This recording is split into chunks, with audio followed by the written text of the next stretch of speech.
নমস্কাৰ ছাৰ। নমস্কাৰ স্যাৰ। আপোনাৰ শুভ নামটো? মোৰ নাম পূৰ্ণচন্দ্ৰ ৰাভা। আপুনি কোন ঠাইৰ পৰা আহিছে? মই মেঘালয়ৰ পৰা আহিছোঁ, ডিষ্ট্ৰিক্ট নৰ্থ গাৰো হিলছ। সন্ত ৰামপাল গুৰুমাজৰ পৰা আপুনি নাম দীক্ষা কেতিয়া লৈছিল? মই ছেপ্টেম্বৰ মাহৰ 2021 চনত লৈছিলোঁ। তেখেতৰ পৰা নাম দীক্ষা লোৱাৰ আগতে আপুনি পৰম্পৰাগতভাৱে কিবা ভক্তি সাধনা কৰিছিলনে? হয়, কৰিছিলোঁ। সন্ত ৰামপাল গুৰু মহাৰাজৰ চৰণৰ অহা আগতে মই দেৱী দেৱতা তেনেকৈ পূজা কৰিছিলোঁ। আমাৰ গাঁৱলীয়াত যেনেকৈ নিয়ম বলি প্ৰথা বা পাথৰ পূজা, মূৰ্তি পূজা তেনেকৈ বহুত কৰিছিলোঁ। তেনেকৈ ভক্তি কৰি আছিলোঁ। আপুনি যিহেতু জনালে যে আপুনি আপোনাৰ সমাজত প্ৰচলিত পৰম্পৰাগত ভক্তি সাধনা আপুনি কৰি আছিলে, তেনে ক্ষেত্ৰত ছাৰ আপুনি সন্ত ৰামপাল গুৰুমাজৰ শৰণলৈ কিয় আহিব লগা হ'ল? মই তেনেকুৱা ভক্তিত মই কোনো সন্তুষ্ট পোৱা নাছিলোঁ। মানে মনটো আকৌ বিচাৰিছিলে যে কোনোবা আছে প্ৰভু বা কোনোবা আমাক সুখ দিব পৰা পৰমাত্মা আছে, এনেকৈ বিচাৰি আছিলোঁ। আৰু অৱশেষত সন্ত ৰামপাল গুৰু মহাৰাজৰ চৰণত আহিলোঁ। তেখেতৰ শৰণলৈ আপুনি কেনেকৈ আহিল ছাৰ? নাম দীক্ষা কেনেকৈ গ্ৰহণ কৰিলে? মই এদিনাখন এখন বজাৰত ফুৰি আছিলোঁ। ফুৰি থাকোঁতে সন্ত ৰামপাল গুৰু মহাৰাজৰ শিষ্যসকলে কিতাপ দি আছিল। সেই সময়ত মই এখন জ্ঞান গঙা কিতাপ লৈছিলোঁ 20 টকাত। আৰু সেইটো লোৱাৰ পিছত পঢ়াৰ পিছত মই জ্ঞানটো সম্পূৰ্ণ বুজি পালোঁ। আৰু বুজি পোৱাৰ পিছত মই শৰণত আহিলোঁ। আপুনি যিহেতু জনালে যে আপুনি তেখেতৰ জ্ঞান গংগা নামৰ পুথিখন অধ্যয়ন কৰি তেখেতৰ শৰণাগত হৈ বৰ্তমান আপুনি ভক্তি সাধনা কৰি আছে। আপুনি জ্ঞান গংগা নামৰ পুথিখনত এনেকুৱা কি জ্ঞান প্ৰাপ্ত কৰিলে যাৰ দ্বাৰা আপ্লুত হৈ বৰ্তমান সন্ত ৰামপাল গুৰুমাজৰ শৰণ গ্ৰহণ কৰি ভক্তি সাধনা কৰি আছে? এই জ্ঞান গংগা পুথিখনত তেনেকৈ বহুত বেদৰ কথা আছিলে আৰু তেনেকৈ 5 বেদ কথা আছিলে। মই পঢ়ি বৰ ভাল লাগিছিল। আৰু এইটো যে গীতা অধ্যায় 15 শ্লোকৰ 1 পৰা 2 লৈকে যে উল্টা সংসাৰৰূপী গছখন দেখি মই আচৰিত হৈছিলোঁ যে এইটো কোনোবা হয়, এনেকৈহে আমি মানে পূজা কৰিব লাগে বুলি আমি গম পাইছিলোঁ। আৰু গীতা অধ্যায়ৰ 15 শ্লোকৰ 16ত লিখা আছিল যে সৰপুৰুষ আৰু অসৰপুৰুষ দুই ভগৱানৰ নাম আছিলে। আৰু সিহঁতেও আবিৰ্ভাৱ আৰু তিৰুভাৱ হয় সিহঁতৰ। আৰু গীতা অধ্যায় শ্লোক 15 শ্লোক 17ত তাত লিখা আছিলে যে উত্তম পুৰুষটো অন্য হয় বুলি। আৰু তাত সেইটো উত্তম পুৰুষ যিজনে অবিনাশী হয় আৰু ত্ৰিলোকত আহি সকলোৰে পালন কৰি দিয়ে, সকলোকে সমান দৃষ্টিৰে চায় আৰু অমৰ হয়, অজৰ অমৰ হয়। তেওঁ কেতিয়াও মানে নমৰে। আৰু সেইটো চাই, সেইটো গম পাই, সেইটো পঢ়ি জ্ঞানটো পাই মই বৰ মানে আচৰিত হৈছিলোঁ। আৰু সেইটো জ্ঞানটো পাই মই শৰণত আহিছিলোঁ।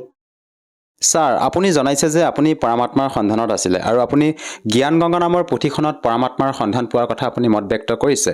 আপোনাৰ অনুসন্ধান অনুসৰি সেই পৰমাত্মাজন কোন হয় যি নেকি অবিনাশী হয়? এতিয়া সেইটো পঢ়াৰ পিছত মই কবিৰ চাহেব পৰমাত্মা বুলি মই জ্ঞান পালোঁ তাতে। আৰু এতিয়া মই বৰ্তমান কবিৰ চাহেবকে মানি আছোঁ।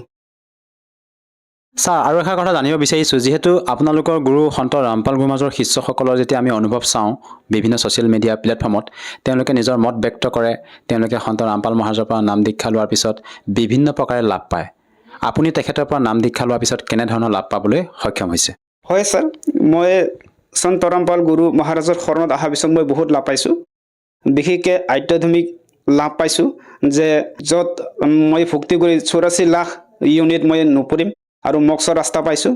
আৰু তাৰ বাহিৰেও মোৰ পত্নীৰ যিখিনি বেমাৰ আছিলে, তাই হেপাটাইটিছ বি বেমাৰত ভুগি আছিলে। 2 বছৰ চিকিৎসা কৰি আছিলোঁ। আৰু বৰ দামীৰ চিকিৎসা আছিলে তাৰ।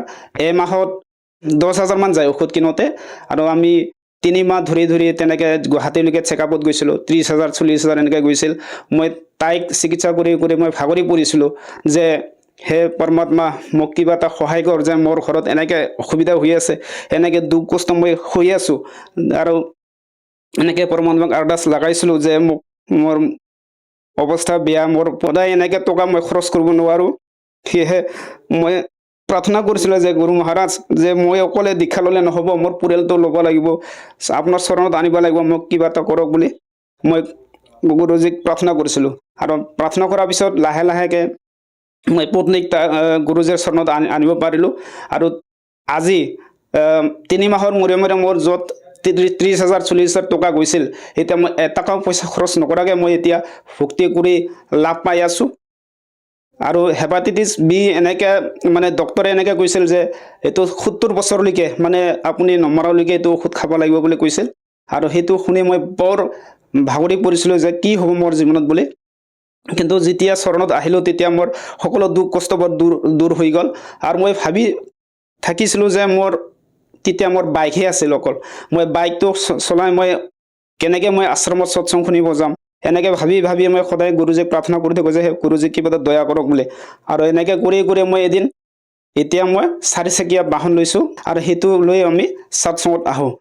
তাৰ বাহিৰেও মই লাভ আছে, মোৰ পাইলছ নিজৰে বেমাৰ আছিল, পাইলছ বেমাৰ। সেইটো বেমাৰটো ভাল হৈ গ'ল শৰণত অহাৰ পিছত।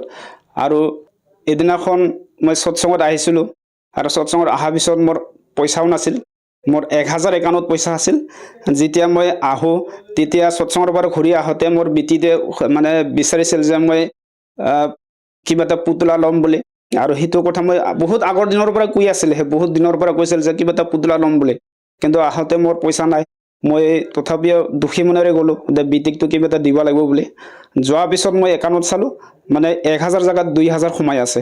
আৰু সেইটো তেনেকৈ বহুত লাভ পাইছোঁ গুৰুজীৰ চৰণত অহাৰ পিছত। আৰু এতিয়াও আমি ভালকৈ ভক্তি কৰি আছোঁ। ছাৰ, এইটো আচৰিত কথা। আধুনিকতাৰ এই যুগত এজন সাধাৰণ সন্তৰ পৰা নাম দীক্ষা লোৱাৰ পিছতে আপুনি আপোনাৰ পত্নী যি হেপাটাইটিছ বি বেমাৰৰ কথা ক'লে, সেই বেমাৰৰ পৰা পৰিত্ৰাণ পালে। লগতে আপোনাৰ নিজৰো পাইলছ ৰোগত আপুনি আক্ৰান্ত হৈ থকা বুলি ক'লে, তাৰ পৰা আপুনি পৰিত্ৰাণ পাইছে। লগতে আপুনি আৰ্থিকভাৱেও উপকৃত হৈছে। এইটো ছাৰ কেনেকৈ সম্ভৱ? সন্ত ৰামপাল গুৰুমাজে আপোনালোকক এনেকুৱা কি ভক্তিবিধি প্ৰদান কৰিছে যাৰ বাবে আপুনি এইদৰে লাভ পাবলৈ সক্ষম হৈছে? আমাৰ সন্ত গুৰু ৰামপাল মহাৰাজে আমাক এনেকৈ সঁচা ভক্তি প্ৰদান কৰিছে যে আমি অকল মন্ত্ৰ জাপ কৰি থাকিব লাগে আৰু সেইটো নিয়ম নীতি মানে নিয়ম মৰ্যাদাত মানি চলিব লাগে।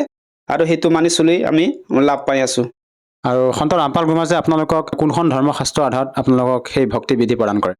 সন্ত ৰামপাল গুৰু মহাৰাজে 4 বেদ আৰু তাৰ বাহিৰে সূক্ষ্ম বেদ তাৰ আধাৰত আমাক জ্ঞানটো প্ৰদান কৰে। আৰু আপুনি যে ক'লে আপুনি সন্ত ৰামপাল গুৰুমাজৰ যেতিয়া জ্ঞান গংগা নামৰ পুথিখন পঢ়িলে, তাত আপুনি পৰমাত্মা হিচাপে কবিৰদেৱক আপুনি সন্ধান পালে। কবিৰদেৱকে আপুনি বৰ্তমান পৰমাত্মা মানি ভক্তি সাধনা কৰি আছে। যিহেতু আমি পূৰ্বৰে পৰা ব্ৰহ্মা বিষ্ণু মহেশক অজন্ম বুলি ভক্তি সাধনা কৰি আহিছোঁ, তেনে ক্ষেত্ৰত ছাৰ আপোনাৰ পৰা জানিব বিচাৰিছোঁ, আমি কেনেকৈ মানি ল'ম যে কবিৰদেৱে পৰমাত্মা হয়, ব্ৰহ্মা বিষ্ণু মহেশ নাশবান হয়? এনেকুৱা কিবা প্ৰমাণ আছেনে ছাৰ? হয় ছাৰ, তেনেকৈ প্ৰমাণ আছে সকলোতে।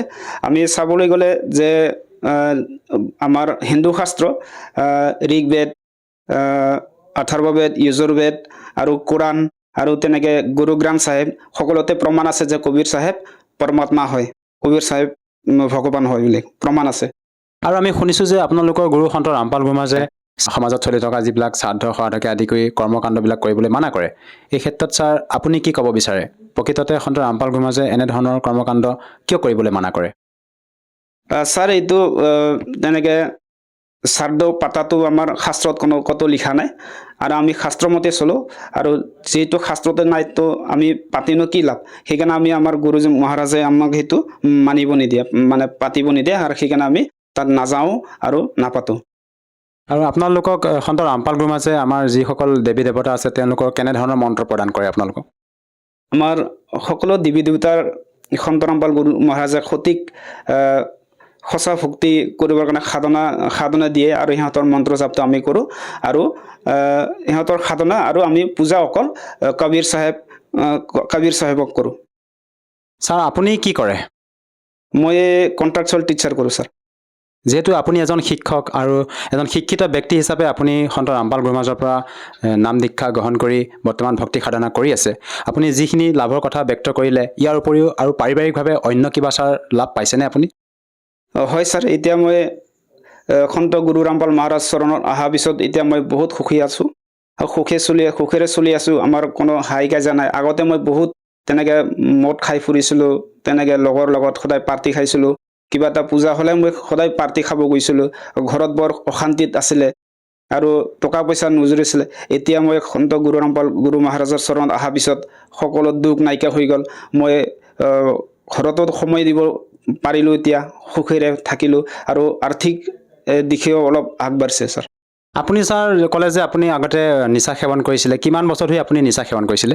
মই প্ৰায় আমাৰ আমাৰ সমাজত সৰুৰে পৰা আমাক নিচা খাবলৈ শিকায় মানে ৰাভা সমাজ আমি সৰুৰে পৰা আমি নিচা খাওঁ তেনেকৈ খাই এনেকৈ ডাঙৰ হওঁ আৰু ছাৰ আমি শুনিছোঁ যে সন্ত ৰামপাল গুৰুমাজে বৰ্তমান সময়ত যৌতুকমুক্ত বিবাহৰো অনুষ্ঠিত কৰে তেখেতৰ সতলোক আশ্ৰমত আচলতে সেই বিবাহবিলাকত যিবিলাক আশ্ৰমত যিবিলাক যৌতুকমুক্ত বিবাহ অনুষ্ঠিত কৰে তাত কোনো ধৰণৰ টকা পইচাৰ লেনদেন নহয় বুলি শুনিছোঁ কথাষাৰ কিমান দূৰ সত্য ছাৰ হয় ছাৰ আমাৰ সন্ত ৰামপাল গুৰু মহাৰাজৰ আশ্ৰমত তেনেকৈ দহেজমুক্ত বিবাহ কৰা হয় আৰু তাত কোনো টকা পইচাৰ লেনদেন কৰা নহয় আৰু সেইটো আমাৰ ক'বলৈ গ'লে যে চৰকাৰে চেণ্ট্ৰেল গভৰ্ণমেণ্ট হওক বা ষ্টেট ৰাজ্য চৰকাৰে হওক তেনেকৈ বহুত জোৰ কৰি আছে যে এনেকৈ নহওক বুলি কিন্তু তেনেকৈ বাধা দিব পৰা নাই কিন্তু সন্ত গুৰু ৰামপাল মহাৰাজৰ ওচৰত অহা শিষ্যবিলাকে কোনেও তেনেকৈ দহেজ নলয় বিনা পইচাতে বিয়া হয় আৰু খোৱা লোৱা সকলো বহন কৰে কোনো পইচা নালাগে তাতে আৰু তেনেকৈ সম্পন্ন হয় বিয়া আপুনি এজন শিক্ষিত ব্যক্তি হিচাপে আৰু এটা কথা জানিব বিচাৰিছোঁ যিহেতু আমাৰ ভাৰতবৰ্ষত লাখৰ তুলনাত আধ্যাত্মিক গুৰু আছে তেনে ক্ষেত্ৰত সেইসকল ধৰ্মগুৰু আৰু লগতে আপোনালোকৰ গুৰু সন্ত ৰামপাল গুৰুমাজৰ যি ভক্তি বিধি ইয়াৰ মাজত আপুনি কেনেধৰণৰ পাৰ্থক্য বিচাৰি পাইছে ছাৰ ছাৰ আজি আমাৰ ভাৰতবৰ্ষত তেনেকৈ গুৰু বহুত আছে কিন্তু তেওঁলোকৰ শাস্ত্ৰ অনুকূল ভক্তি নহয় এওঁলোকে মানি পূজা কৰিবলৈ আমাৰ জনতাক ভ্ৰমিত কৰে আৰু শাস্ত্ৰ অনুকূল ভক্তি এই বিশ্বত পৃথিৱীত অকল সন্ত গুৰু ৰামপাল মহাৰাজে প্ৰদান কৰি আছে আৰু আমি সকলোৱে তেওঁৰ চৰণত অহাটো ভাল কাৰণ অকল পৃথিৱী গোটেই বিশ্বতে কোনো তেনেকৈ মানে সৎ গুৰু নাই আৰু অকল সন্ত ৰামপাল গুৰু মহাৰাজে সৎ গুৰু আছে আৰু আমি সকলোৱে চৰণত অহা উচিত ছাৰ শেষত আপুনি এজন শিক্ষিত ব্যক্তি হিচাপে আৰু এষাৰ কথা আপোনাৰ পৰা জানিব বিচাৰিছোঁ আপোনালোকৰ গুৰু সন্ত ৰামপাল গুৰু মহাৰাজৰ মুখ্য উদ্দেশ্য কি আমাৰ সন্ত ৰামপাল গুৰু মহাৰাজৰ মুখ্য উদ্দেশ্য হৈছে যে সমাজত চলি থকা নিচামুক্ত কৰা সমাজৰ পৰা আৰু সন্ত ৰামপাল গুৰু মহাৰাজৰ মুখ্য উদ্দেশ্য হৈছে যে শাস্ত্ৰ অনুকূল সকলো জীৱকে ভক্তি কৰাই কাল লোকৰ পৰা উদ্ধাৰ কৰা আৰু সমাজত চলি থকা কুপ্ৰথা বা যিখিনি বেয়া কাম সেইটো মুক্ত কৰা ছাৰ আপুনি যিহেতু সন্ত ৰামপাল গুৰুমাজৰ পৰা নাম দীক্ষা লোৱাৰ পিছতে বিভিন্ন প্ৰকাৰে লাভ পাইছে আপুনি আজি নিজে অনুভৱ দাঙি ধৰিলে আমাৰ দৰ্শকসকলৰ সন্মুখত আপোনাৰ যি পাইলছ ৰোগ আছিল আৰু লগতে আপোনাৰ পৰিবাৰগৰাকী যি হেপাটাইটিছ বি মাৰাত্মক ৰোগত আক্ৰান্ত হৈছিলে তাৰ পৰা পৰিত্ৰাণ পালে লগতে আপুনি বিভিন্ন মানে আৰ্থিকভাৱে হওক পাৰিবাৰিকভাৱে হওক বিভিন্ন লাভ পাইছে যিসকল দৰ্শকে আজি আপোনাক টিভি স্ক্ৰীণত প্ৰত্যক্ষ কৰি আছে তেওঁলোকক আপুনি কি বাৰ্তা দিব বিচাৰে যাতে তেওঁলোকেও আপোনাৰ দৰে উপকৃত হ'ব পাৰে চাওক ছাৰ মইনো কি বাৰ্তা দিম মই প্ৰাৰ্থনাই হাত জোৰি প্ৰাৰ্থনাই কৰোঁ যে মোৰ নিচিনা বেমাৰত ভুগি থকা পাইলছ ৰোগত ভুগি থকা আৰু মোৰ পত্নী হেপাটাইটিছ বিত ভুগি থকা মানুহৰ দৰে বেমাৰক যদি সুস্থ কৰিব পাৰে মই আপোনাকো প্ৰাৰ্থনা কৰিছোঁ যে আপুনিও সন্ত ৰামপাল গুৰু মহাৰাজৰ সৎসং শুনক চাওক বুজি লওক আৰু জ্ঞান গংগা পুথি বা জীৱনৰ সম্পদ পুথি তেনেকৈ বহুত কিতাপ আছে সেইটো কিতাপৰ পৰা জ্ঞান বুজি সন্ত গুৰু ৰামপাল মহাৰাজৰ চৰণত আহক আৰু আপুনিও লাভ উঠাওক ছাৰ যদিহে কোনো লোকে তেখেতৰ পৰা নাম দীক্ষা ল'ব বিচাৰে কেনেকৈ ল'ব পাৰিব আজিকালি সন্ত ৰামপাল গুৰু মহাৰাজৰ চৰণত অহা বৰ সহজ উপায় যে আমাৰ মংগল প্ৰবচন সৎসং চলি থাকে তাত টিভিৰ স্ক্ৰীণত নাম্বাৰ চলি থাকে সেইটো নাম্বাৰ ফোন কৰি আপুনি ওচৰৰ নামদান কেন্দ্ৰত সকলো জিলাতে আছে সেইটো জিলাত ফোন কৰি কিনে আপুনি নাম দীক্ষা ল'ব পাৰে আৰু লগতে বিভিন্ন ছ'চিয়েল মিডিয়া প্লেটফৰ্মত সন্ত ৰামপাল গুৰু মহাৰাজত লিখি চাৰ্চ কৰক আৰু চাৰ্চ কৰি গুৰু মহাৰাজৰ মংগল প্ৰবচন বা সৎসং শুনি জ্ঞানটো বুজি লওক আৰু বুজি লৈ তাত ফোন নাম্বাৰ দিয়া থাকে সেইটো ফোন কৰি আপুনি ওচৰ চুবুৰীয়া নাম দীক্ষা কেন্দ্ৰত দীক্ষা লৈ লাভ উঠাওক ধন্যবাদ থাকিল ছাৰ সৎ চাহেব